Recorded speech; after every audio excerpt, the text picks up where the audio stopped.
지금 QLD TQQQ를 들고 계신데도 계좌가 생각만큼 안 느는 분들 대부분 같은 지점에서 막히십니다. 종목이 나빠서가 아닙니다. 타이밍 감각이 없어서도 아닙니다.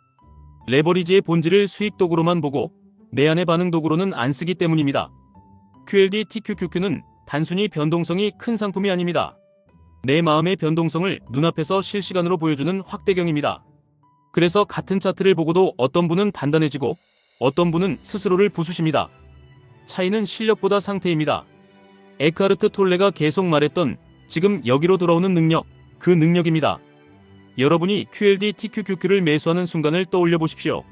상승장에서 따라붙는 마음이 있습니다. 더 늦기 전에 타야 한다는 마음, 하락장에서 올라오는 마음이 있습니다. 더 빠지면 끝이라는 마음, 횡보장에서 올라오는 마음이 있습니다. 내가 잘못한 것 같다는 마음, 이 마음들은 전부 미래로 달려갑니다. 아직 오지 않은 장면을 미리 재생합니다. 그리고 그 장면을 피하려고 손이 먼저 움직입니다. 톨레는 이걸 심리적 시간이라고 부릅니다. 지금 이 순간이 아니라 과거의 기억과 미래의 상상에 갇힌 상태, 레버리지에서 이 상태로 매매하면 매번 같은 결말로 흐릅니다. 수익은 짧게 가져가고 손실은 길게 끌고 손실이 길어질수록 자존심이 붙고 자존심이 붙을수록 규칙은 사라집니다. 그래서 오늘 드릴 얘기는 종목 추천이 아닙니다. 차트 분석도 아닙니다. QLD TQQQ를 쥔 손이 아니라 그 손을 움직이는 내부의 스위치를 바꾸는 방법입니다. 먼저 아주 현실적인 진단부터 하겠습니다. 계좌가 안 느는 분들의 공통점은 수익을 못 내서가 아닙니다.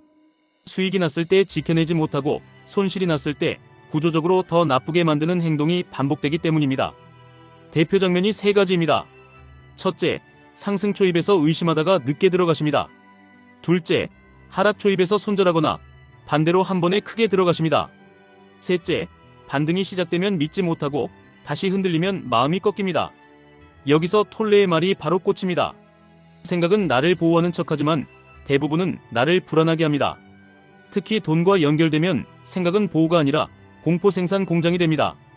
QLD TQQQ에서는 이 공포 생산 공장이 3배로 돌아갑니다. 레버리지니까요. 가격이 3배로 움직인다는 건 감정도 3배로 출렁인다는 뜻입니다. 문제는 감정이 출렁이는 게 아닙니다. 감정이 출렁일 때 그 감정이 나라는 착각이 시작되는 게 문제입니다. 톨레는 자아가 늘 자기 이야기를 만든다고 했습니다. 나는 지금 손실 중이다. 나는 지금 바보다. 나는 지금 기회를 놓쳤다. 이 이야기들이 붙는 순간 시장은 차트가 아니라 평가가 됩니다. 평가가 되면 여러분은 투자자가 아니라 심사받는 사람이 됩니다. 심사받는 사람은 오래 못 버팁니다. 그래서 QLD TQQQ에서 제일 먼저 해야 하는 건 차트 공부가 아니라 분리입니다. 가격과 나를 분리하는 것, 수익률과 나를 분리하는 것, 하락과 나를 분리하는 것. 이 분리는 현실 회피가 아닙니다. 오히려 현실을 더 정확하게 보는 기술입니다. 톨레가 말하는 깨어있음은 감정을 없애는 게 아니라 감정에 휘둘리지 않는 자리로 돌아오는 겁니다. 투자 언어로 바꾸면 이렇습니다. 지금 내 계좌가 흔들려도 내 규칙은 흔들리지 않게 만드는 것. 여기서부터 실전으로 들어가겠습니다. QLD TQQQ로 계좌를 키우는 사람들은 한 가지를 먼저 고정합니다. 매수 매도보다 먼저 자기의 상태를 고정합니다. 상태를 고정하는 방법은 복잡할 필요 없습니다. 오히려 단순해야 합니다. 제가 권하는 건 이름이 필요 없는 짧은 의식입니다. 매매 버튼을 누르기 전 딱 20초만 하십시오. 숨을 한번 길게 들이마시고 길게 내쉬십시오. 그리고 몸에서 제일 강하게 느껴지는 감각 하나만 찾으십시오. 턱이 굳어있는지, 손이 차가운지, 가슴이 답답한지, 배가 불편한지. 감각 하나를 찾는 순간 여러분은 머리의 소음에서 지금으로 내려옵니다. 이게 왜 중요하냐면 레버리지에서 대부분의 손실은 차트가 아니라 반응에서 나오기 때문입니다. 특히 급락장에서 손실이 커지는 이유는 하락 자체가 아니라 하락을 보며 추가로 저지르는 행동 실수 때문입니다. 급등장에서 수익이 사라지는 이유는 상승이 아니라 상승을 보며 바꾸는 규칙 때문입니다. 그러니까 20초는 명상이 아니라 브레이크입니다. 브레이크가 없는 QLD TQQQ는 결국 언젠가 한번 크게 흔들립니다. 다음은 규칙입니다. 톨레의 핵심은 단순합니다. 지금 내가 할 수 있는 것만 하라. 투자에서 지금 내가 할 수 있는 건 딱 3가지입니다. 언제 산다. 얼마나 산다. 언제 판다. 나머지는 다 통제받기입니다. 그런데 대부분은 통제받게 에너지를 씁니다. 오늘 나스닥이 왜 이럴까? 누가 뭐라고 했지? 내일은 오를까? 더 빠질까? 이 질문들은 대답이 나와도 계좌를 키우지 못합니다. 왜냐하면 대답이 아니라 확신 중독만 키우기 때문입니다. 그래서 규칙은 예측을 대체해야 합니다. 예측을 줄이고 규칙을 늘리십시오. 이게 QLD TQQQ에서 가장 강력한 철학적 실전 적용입니다. 규칙을 만들 때도 기준은 QLD TQQQ가 아니라 기초지수 쪽으로 잡으십시오. 많은 분들이 QLD TQQQ 차트에 매달리다가 레버리지 특유의 흔들림에 휘둘립니다. 그래서 기준을 QQQ로 놓고 흐름을 보는 게 유리합니다. 예를 들어 이런 식입니다. QQQ가 21선 아래로 내려오면 분할 매수 모드로 들어간다. QQQ가 21선 위에서 과열 구간이면 신규 매수는 줄이고 관망한다. 이렇게 기준을 하나만 잡아도 충동 매수가 크게 줄어듭니다. 여기서 분할의 핵심은 타점이 아니라 자아를 꺾는 것입니다. 자아는 한 방을 좋아합니다. 한 번에 끝내고 싶어 합니다. 그래서 한 번에 크게 놓고 바로 반등이 안 오면 흔들리기 시작합니다. 흔들리면 더 확인하고 더 검색하고 더 불안해지고 결국 더 나쁜 결정을 합니다. 분할은 그 흐름을 끊습니다. 3번으로 나누셔도 되고 5번으로 나누셔도 됩니다. 중요한 건 숫자가 아니라 한 번에 전부를 걸지 않는다는 구조입니다. 구조가 있으면 하락은 공포가 아니라 예정된 순서가 됩니다. 예정된 순서가 되면 여러분은 하락을 견디는 게 아니라 수행합니다. 매도도 똑같습니다. QLD TQQQ에서 가장 흔한 실수는 수익이 났을 때는 빨리 고정하고 손실일 때는 기도하는 겁니다. 이건 인간의 본능입니다. 그래서 본능을 이기는 게 아니라 본능이 끼어들 틈을 줄이는 규칙이 필요합니다. 예를 들어 전고점 근처에서 일부만 매도합니다. 일부라는 말이 중요합니다. 전부 팔면 마음이 다시 불안해집니다. 다시 들어가야 할 것 같은 마음, 더 떨어지면 천천히 들어가야 할 것 같은 마음. 이 마음이 곧 예측 게임을 재개합니다. 그리고 예측 게임은 레버리지에서 피곤함과 손실을 동시에 부릅니다. 일부 매도는 마음을 안정시킵니다. 나는 시장에 남아있고 동시에 현금도 있다. 이 두 가지가 동시에 있으면 급등에도 급락에도 과잉 반응이 줄어듭니다. 톨레가 말하는 수용은 여기서 빛을 냅니다. 수용은 내려놓는 게 아니라 있는 그대로를 인정하고 필요한 행동만 하는 것입니다. 투자에서는 흔들림을 제거하려 하지 않고 흔들림 속에서도 정해둔 행동만 하는 것입니다. 여기서 한 가지를 더 추가하셔야 합니다. 정보 섭취 규칙입니다. QLD TQQQ를 들고 뉴스까지 과식하면 마음이 반드시 무너집니다. 레버리지 계좌에서 뉴스는 대부분 소음입니다. 소음은 판단을 선명하게 하는 게 아니라 마음을 흔듭니다. 마음이 흔들리면 규칙이 흔들립니다. 규칙이 흔들리면 매매가 늘어납니다. 매매가 늘어나면 계좌는 줄어듭니다. 그래서 확인 시간을 정하십시오. 하루 한 번만 보셔도 됩니다. 아침에 한 번, 혹은 장 마감 후 한 번. 중요한 건 많이 보는 게 아니라 정해진 시간에만 보는 것입니다. 정해진 시간 밖에서 확인하는 순간 그 확인은 투자 행동이 아니라 불안 관리가 됩니다. 불안 관리는 계좌를 키우지 못합니다. 이제 톨레의 고통체 개념을 투자에 붙여보겠습니다. 고통체는 반복된 감정의 패턴입니다.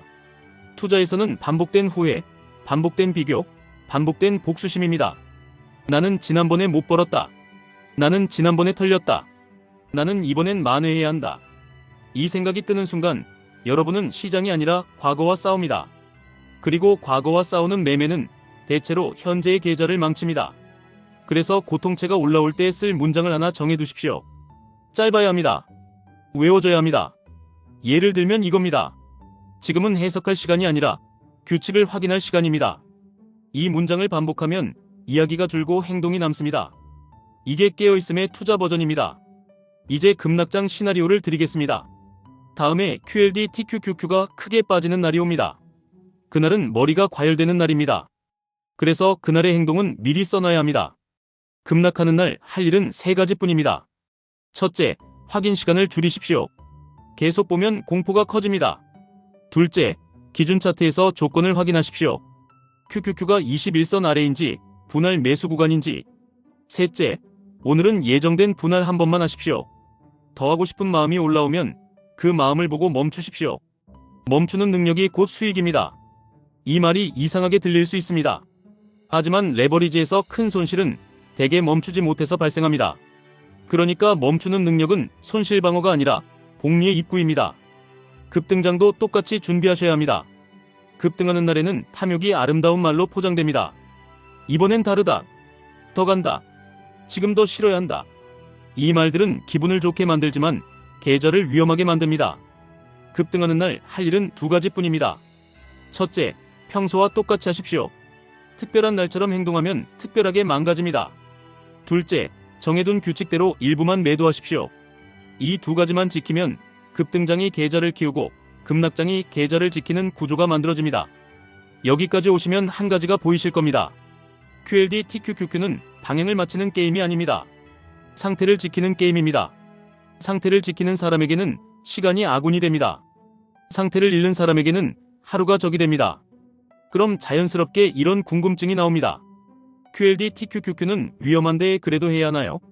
위험합니다. 그래서 시스템이 필요합니다. 위험을 없애려는 게 아니라 위험이 있을 때도 내가 무너지지 않게 만드는 게 핵심입니다.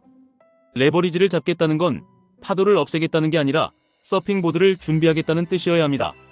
또 이런 질문도 나오실 겁니다. 그럼 오래 들고만 있으면 되나요? 오래 들고 있는 것과 방치하는 건 다릅니다. 방치는 현실을 보지 않으려는 마음입니다. 유지는 현실을 인정하면서도 규칙을 지키는 태도입니다.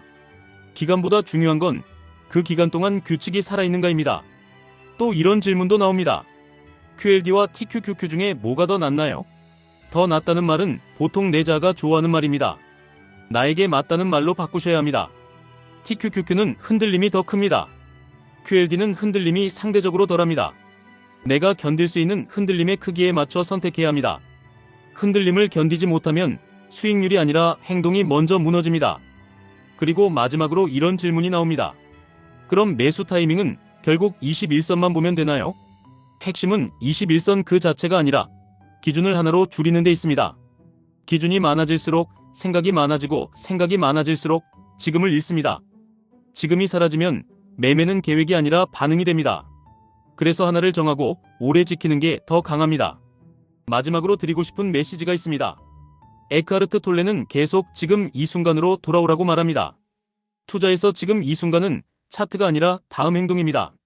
지금 이 순간에 할 수 있는 건 예측이 아니라 규칙입니다. 규칙은 반복을 만들고 반복은 복리를 만들고 복리는 계좌의 성격을 바꿉니다. QLD TQQQ는 여러분의 미래를 앞당길 수 있습니다. 하지만 그 미래로 가는 길에서 여러분의 자아는 매일 같은 유혹을 던질 겁니다. 조금만 더, 지금만, 이번만. 그 유혹이 올 때마다 숨 한 번 내쉬고 몸의 감각 하나 확인하고 규칙을 펼치십시오. 그 순간 여러분은 다시 지금으로 돌아옵니다. 그리고 지금으로 돌아오는 사람이 결국 레버리지에서 살아남습니다. 지금까지 1분 투자 하이젠버그였습니다.